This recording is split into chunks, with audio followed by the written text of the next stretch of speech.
পড়েনি। এর প্রতিবাদ করতে যে দুষ্কৃতির দ্বারা, তৃণমূলের দুষ্কৃতির দ্বারাই আক্রমণ হয়েছে, যার দ্বারা হামলা হয়েছে। গলা কাটতে অতর্কিতভাবে চঞ্চল চক্রবর্তীর উপরে হামলা হয়েছে।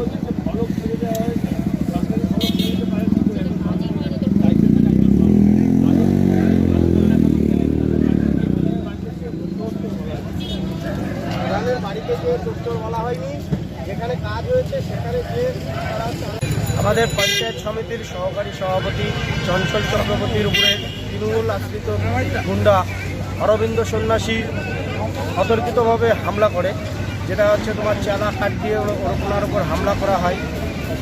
এই হামলাটা করেছে হচ্ছে ওখানকার যে তৃণমূলের প্রাক্তন প্রধান অরবিন্দ সন্ন্যাসী। মূলত ওখানে একটা পার্ক, যা 3.5 লক্ষ টাকা, পার্কের পথ দিয়ে হয়নি। একটা ডোবার পাশে ফলক লাগানো আছে যে পার্কটি হয়ে গেছে, কিন্তু আদৌতে ওখানে কোনো পার্ক হয়নি। সেই টাকাটা এরা খেয়ে নিয়েছে। প্লাস একটি রাস্তা যা 80 লক্ষ টাকা প্লাস, সেই রাস্তায় এক বেলচা পাথর অবধিও পড়েনি, এক ফোঁটা পিচ অবধিও পড়েনি, তাতে ফলক লাগানো হয়ে গেছে, কাজ কমপ্লিট। এই নিয়ে প্রতিবাদ করতে গেছিল, সেখানে যাওয়ার জন্য অতর্কিতভাবে হামলা করেছে চঞ্চল চক্রবর্তী। যারা হামলাকারী তারা কোন দলের রাজনীতি? তৃণমূল আশ্রিত দুষ্কৃতী, প্রাক্তন প্রধান তৃণমূলের অরবিন্দ সন্ন্যাসী, সমাজবিরোধী। প্লাস পুলিশকে বারবার ফোন করা সত্ত্বেও ওখানে পুলিশ পৌঁছায়নি। মিডিয়ার উপরে আক্রমণ করেছে। যদি মিডিয়া না থাকতো আজ চঞ্চল চক্রবর্তীকে প্রাণে মেরে দিত। মিডিয়ার উপর এর প্রতিবাদে আজকে আপনারা কি করলেন? এখন পথ অবরোধ করলাম। কি দাবি এখন? মূলত দাবি আমাদের তৃণমূল আশ্রিত যে গুন্ডা বাহিনী চঞ্চল চক্রবর্তীর উপরে হামলা করেছে, তাদের অ্যারেস্ট করতে হবে। আপনার নাম পরিচয়? আমার নাম প্রদীপ সরকার, শান্তিপুর মণ্ডল 2 এর প্রাক্তন সভাপতি, বিজেপি ভারতীয় জনতা পার্টি। আমাদের পঞ্চায়েত সমিতির সহকারী সভাপতি চঞ্চল চক্রবর্তীর উপরে তৃণমূল আশ্রিত গুন্ডা অরবিন্দ সন্ন্যাসী অতর্কিতভাবে হামলা করে, যেটা হচ্ছে তোমার চালা কাঠ দিয়ে ওনার উপর হামলা করা হয়। এই হামলাটা করেছে হচ্ছে ওখানকার যে তৃণমূলের প্রাক্তন প্রধান অরবিন্দ সন্ন্যাসী। মূলত ওখানে একটা পার্ক, যা 3.5 লক্ষ টাকা, পার্কের পথ দিয়ে হয়নি। একটা ডোবার পাশে ফলক লাগানো আছে যে পার্কটি হয়ে গেছে, কিন্তু আদৌতে ওখানে কোনো পার্ক হয়নি। সেই টাকাটা এরা খেয়ে নিয়েছে। প্লাস একটি রাস্তা যা 80 লক্ষ টাকা প্লাস, সেই রাস্তায় এক বেলচা পাথর অবধিও পড়েনি, এক ফোঁটা পিচ অবধিও পড়েনি, তাতে ফলক লাগানো হয়ে গেছে, কাজ কমপ্লিট। এই নিয়ে প্রতিবাদ করতে গেছিল, সেখানে যাওয়ার জন্য অতর্কিতভাবে হামলা করেছে চঞ্চল চক্রবর্তী।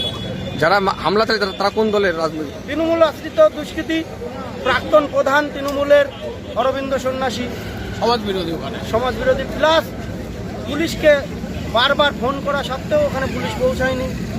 মিডিয়ার উপরে আক্রমণ করেছে। যদি মিডিয়া না থাকতো আজ চঞ্চল চক্রবর্তীকে প্রাণে মেরে দিত। মিডিয়ার উপর এর প্রতিবাদে আজকে আপনারা কি করলেন? এখন পথ অবরোধ করলাম। কি দাবি এখন? মূলত দাবি আমাদের তৃণমূল আশ্রিত যে গুন্ডা বাহিনী চঞ্চল চক্রবর্তীর উপরে হামলা করেছে, তাদের অ্যারেস্ট করতে হবে। আপনার নাম পরিচয়? আমার নাম প্রদীপ সরকার, শান্তিপুর মণ্ডল 2 এর প্রাক্তন সভাপতি, বিজেপি ভারতীয় জনতা পার্টি।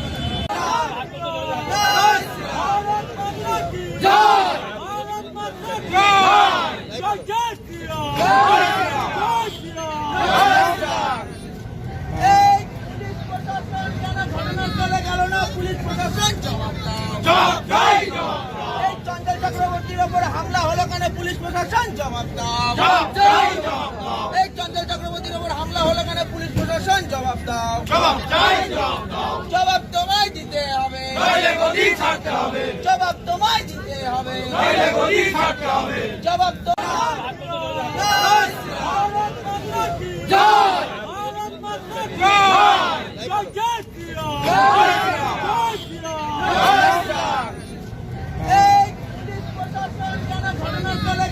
পুলিশ প্রশাসন জবাব দাও। কেন পুলিশ প্রশাসন জবাব দাও এই চঞ্চল চক্রবর্তীর ওপর হামলা হলো কেন পুলিশ প্রশাসন জবাব দাও জবাব তোমায় দিতে হবে জবাব তোমায় দিতে হবে জবাব তো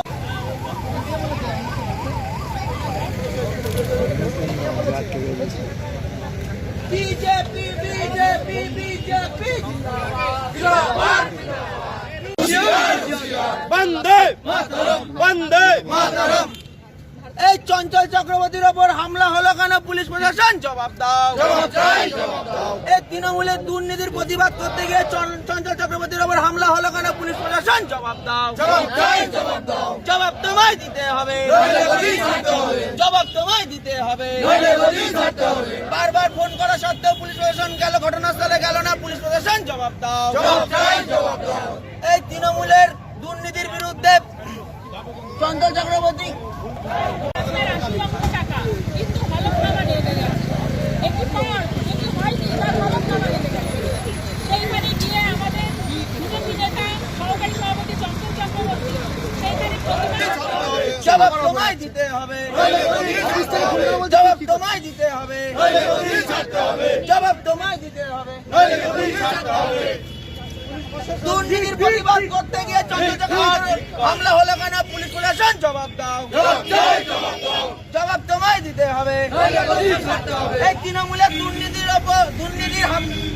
অভিযোগ হলো কেন পুলিশ প্রশাসন জবাব দাও জবাব তোমায় দিতে হবে জবাব তোমায় দিতে হবে